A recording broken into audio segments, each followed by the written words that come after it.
healing after an affair, how to get through the pain of infidelity. I will breathe. I will think of solutions. I will not let my worry control me. I will not let my stress level break me. I will simply breathe. And it will be okay. Because I don't quit. Shane M.C. Clinton. It was a Wednesday afternoon in late July, and I felt like my entire world was coming to an end. My husband of almost 11 years had become distant, and during a phone call on my lunch break he told me he couldn't do this anymore. That evening he told me he no longer loved me and wanted a divorce. It wasn't until several weeks later that I learned about another woman and reached a low I never thought possible. What just happened to my life? Just a few short weeks ago I was laughing, smiling, and enjoying my life to the fullest. Now I could barely get out of bed. I spent the next several months feeling like I had no control over my own emotions. I'd see pictures in our home where he no longer lived and break down sobbing. I'd hear songs while driving and literally have to pull over until I could pull myself together. I'd hide in my room for hours at a time so our children didn't see Mommy crying. I wasn't eating, I wasn't sleeping, my work was suffering, and I was barely making it through my day. I wanted to make this pain stop, to sleep until I figured out that this was all a bad dream. It never happened. I had to face the fact no matter how much I wanted it to change. The facts were the facts. My husband was having an affair and I had no idea what to do. I had spent my whole life saying if I were ever cheated on, I'd just kick him to the curb and never look back. So why was I feeling like I didn't want my marriage to end? No one ever tells you that this conflict might come up, and no one tells you this is completely normal. I began reading everything I could find. I was desperately trying to make sense of a situation that made absolutely no sense to me. We were happy. We were the couple everyone wanted to be. I beat myself up wondering how I missed this coming. I wondered why I even cared, and why I would want to save a relationship that was causing me so much pain. Was I so selfish that I never saw how unhappy he was? Could I have prevented it from happening? How was I going to become a single mom? How were our kids going to get through this? And the biggest question, am I going to just give up without a fight? That question changed everything for me. I decided, right then and there, that I would not just give up. I was a fighter, and no matter the outcome, I would give my all. While I knew I couldn't make any choices for him, I also knew I couldn't live with just giving up on him and my family. This man I knew and loved for so long had to be hurting too. The information about affairs online is absolutely overwhelming. My search engine became my best friend. As the questions came, I would type them in and search through the thousands of articles for hours and hours. Below are the top 10 things that would ultimately give me back control over my own life. 1. Stop and breathe. It sounds so simple, yet when you feel like you've just been punched in the gut, breathing can seem like the hardest thing in the world to do. When strong emotions came up, I learned to count backwards from 100 by threes. 100 big breath in through the nose, 97 exhale through the mouth, 94 big breath in through the nose. Counting by threes forces your brain to focus on something other than the intruding thoughts and worries. I did a lot of this throughout the days to come.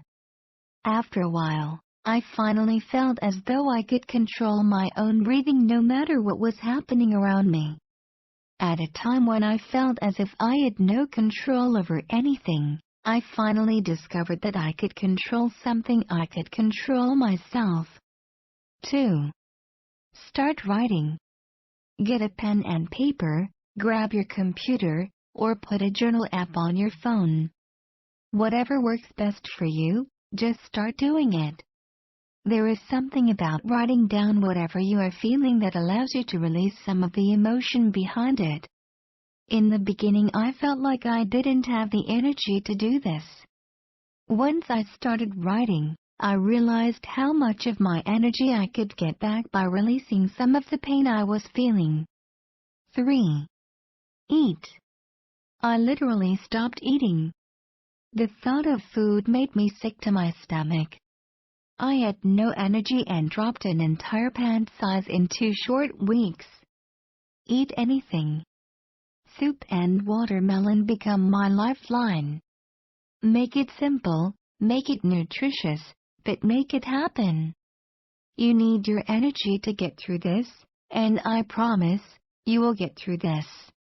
I began to notice that when my body was getting the nutrition it needed, I was able to think more clearly and sleep more soundly, which leads me to the next tip. 4. Sleep. Maybe you're like me. All you want to do is sleep, yet when it comes time to go to bed you are haunted by thoughts and emotions you never knew existed. For me, going to bed was just a reminder that my husband was not there. We used to cuddle every night before falling asleep, and suddenly I was left with an empty bed. I learned about guided meditation and would use it to drift off to sleep. If I awoke in the middle of the night, I stopped fighting it, got up, and wrote, and allowed myself to cry. I would write and cry for hours until I had nothing left to say or feel and drifted back to sleep. 5. Talk. I never realized how creative my brain was and how many false ideas and images it could conjure up on its own. We want to believe we know what is happening, and when we don't, our brains create some pretty convincing visuals. Find someone, anyone that you can talk to. Make your intentions clear. I wanted to save my marriage. I didn't want people telling me to forget about him, that I deserve better, to just move on. So I stopped talking to anyone. When we only have our own voice, we have no choice but to believe all the lies we tell ourselves. I would tell myself I must not be good enough, I must have been doing something wrong, maybe I'm not pretty enough, smart enough. The list is endless. We need our people now more than ever. I needed someone who could ground me when my brain was running wild. Whether that's a friend, coach, therapist, or family member, just find someone you can talk openly with. Find someone who will listen without judgment. 6. Get active. Maybe you already exercise daily, and that is great. I never exercised, ever. I hated it and I still do. But during this time I found the value in it. Yoga was easy and relaxing, and so was walking. I realized that it gave me some me time. It allowed space to clear my head if only for a few minutes, and those minutes were glorious. It didn't always work. Some days I just couldn't clear my head, and I learned that is okay too. I learned how to give myself grace. I learned that there is no perfect way to do or get through this. Just take one step at a time, keep putting one foot in front of the other, and don't stop trying. 7.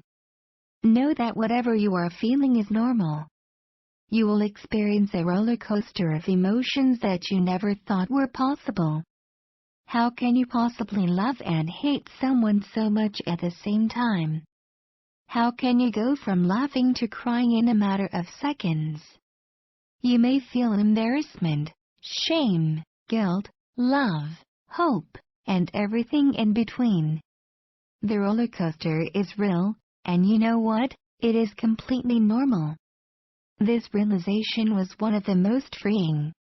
No matter how you are feeling at this very moment, it will change, I promise. No matter what you are feeling, it's normal. There is no right or wrong way to feel with this, it just is. It is just how you are feeling right now, and that's okay. 8. Know that this has nothing to do with you.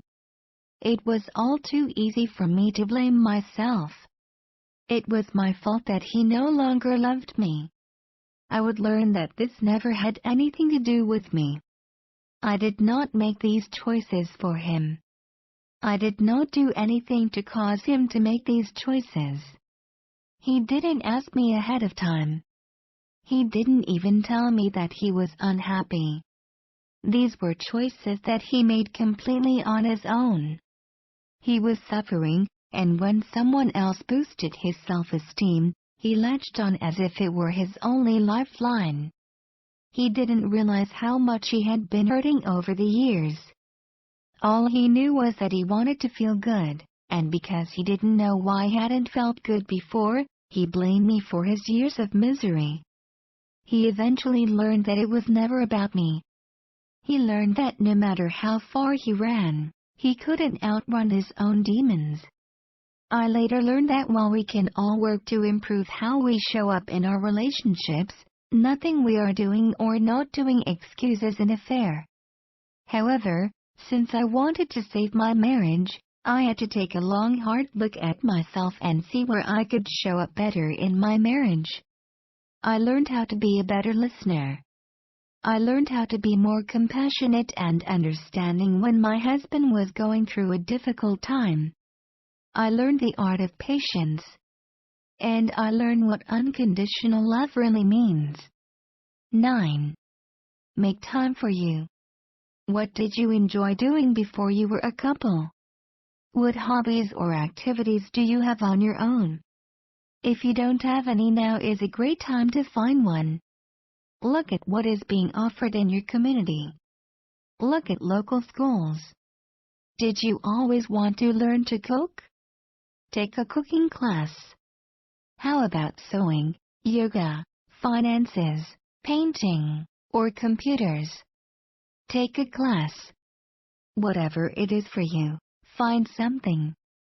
Find something you can do at least one night a week and commit to it. Sometimes in marriage we forget who we are as an individual. Now is the time to rediscover that person. The added bonus to this, if you are looking to save your marriage, is that your spouse fell in love with who you were as an individual. Bringing that person back can be eye-opening for the one who left. 10. Give it time. Last, but definitely not least, know that this will take time. Research shows it takes an average 2 years to heal from the pain of an affair. I hated this advice in the beginning because I wanted to feel better right then, but time has helped me realize that it really is the best medicine. Right now all you can do is decide how you will spend that time. You can fight to find the blessings in disguise and learn and grow, or you can choose to become bitter and allow yourself to remain the victim of the cards that were dealt to you. I choose to fight, I choose to learn, I choose to grow. Change and healing didn't happen overnight. Both my husband and I had to put in a lot of hard work. We read and listened to more information than I ever thought possible. We sought out therapy as a couple and as individuals to heal our past hurts and coaching to help move us in the direction we wanted to go.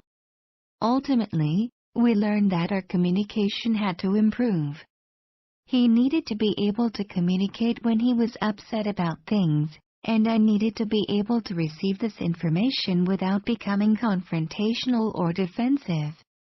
His openness and honesty allowed us to begin our healing process and start restoring trust in our relationship.